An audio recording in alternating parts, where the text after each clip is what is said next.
Are you tired of feeling unheard? Do you struggle to speak up for yourself? Let's unlock your assertive power together.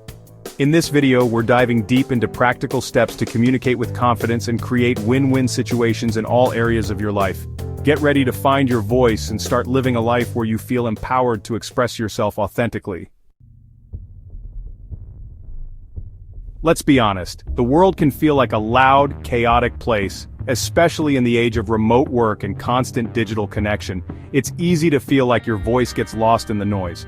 But here's the thing, your voice, your perspective, your needs, they matter. Assertiveness isn't about being aggressive or demanding, it's about clearly and respectfully communicating your thoughts, feelings, and needs.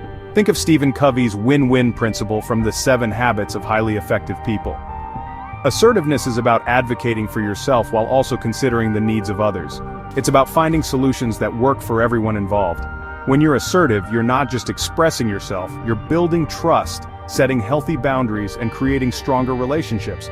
You're showing up authentically and allowing others to do the same. And let's be real, who doesn't want stronger, healthier relationships? So, if you're ready to ditch the frustration of feeling unheard and step into a more empowered version of yourself, stick with me. We're about to break down the steps to unlock your assertive power. Okay, let's get real for a second. Learning new skills, especially communication skills, always starts with a mindset shift. It's about changing the way you think about yourself and your worth. For years, I struggled to say no. I felt obligated to say yes to every request, every favor, even if it meant sacrificing my own well-being. Sound familiar? I was stuck in a pattern of people-pleasing that left me feeling drained and resentful. Then I read Dr. Henry Cloud's book, Boundaries, and it was like a light bulb went off. Cloud talks about the importance of setting healthy boundaries in all areas of our lives. It's about recognizing that saying no to what doesn't serve you is actually saying yes to yourself, your priorities, and your well-being. This shift, from feeling obligated to say yes to feeling empowered to say no, is crucial for assertive communication. It's about recognizing that your needs and your time are just as important as anyone else's. You know that feeling when you walk into a room and you can just tell someone's got it going on? They're not being loud or obnoxious, but they carry themselves with a certain confidence. That's the power of body language. When it comes to assertiveness, your nonverbal cues are just as important as your words. Think about it. Slouching, avoiding eye contact, speaking in a hesitant tone. These all send the message that you're unsure of yourself. And when you don't project confidence, others are less likely to take you seriously. Here's the good news. You can totally shift this. Stand tall, like you've got an invisible string pulling you up from the crown of your head. Make eye contact, not in a creepy way, but in a way that shows you're engaged and present. And pay attention to your tone of voice. Speak clearly, calmly, and at a volume that commands attention. Remember, you deserve to take up space, own your presence, and watch how people respond. Chapter 4. Clear and concise communication, less is more. Have you ever been in a meeting or a conversation where someone just drones on and you completely lose track of their point? Yeah, we've all been there. When it comes to assertive communication, less is definitely more. Think about the book, Crucial Conversations.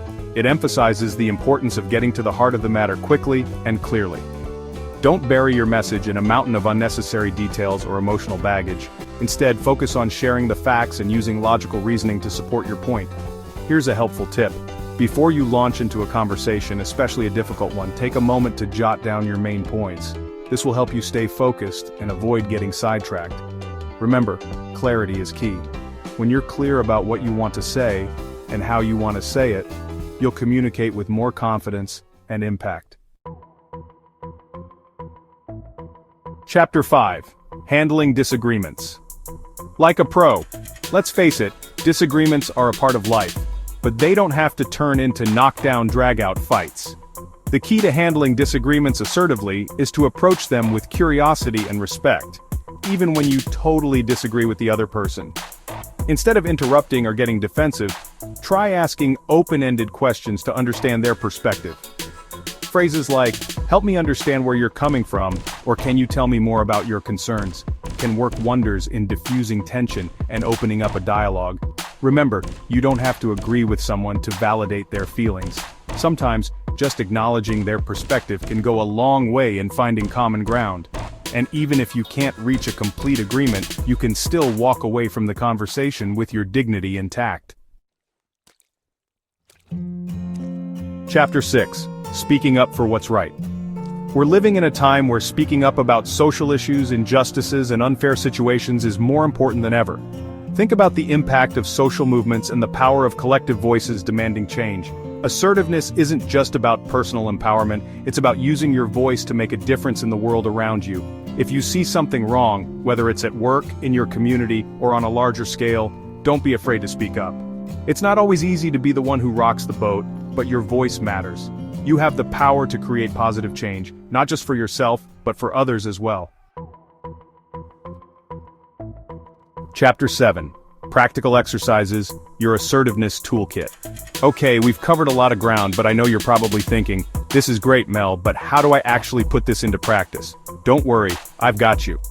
One of my favorite exercises is the mirror method. Find a mirror, look yourself in the eye, yes, it feels weird at first, and practice saying what you want to say with confidence. Pay attention to your body language and tone of voice. The more you practice, the more natural it will become. Another helpful tip is to write out your main points before a difficult conversation. This will help you stay focused and avoid getting sidetracked by emotions. And if you're really struggling, role play with a trusted friend or family member. Having someone to practice with can make a world of difference. Remember, assertiveness is a skill, and like any skill, it takes practice. But the more you practice, the easier it will become. And the rewards, greater confidence, stronger relationships, and a more fulfilling life are totally worth it. Chapter 8. Your journey to confidence starts now. Congratulations. You've made it to the end of this video, which means you're serious about unlocking your assertive power. Remember, assertiveness isn't about being aggressive or demanding, it's about communicating your needs and boundaries with clarity, respect, and confidence. Start by shifting your mindset. Embrace the power of saying no to what doesn't serve you and yes to yourself. Pay attention to your body language. Speak your truth clearly and concisely, and don't be afraid to handle disagreements with curiosity and respect. Most importantly, remember that your voice matters. You have something valuable to say, and the world needs to hear it, so go out there and unlock your assertive power. Now, I want to hear from you. Tell me about a time you spoke up for yourself and how it made you feel.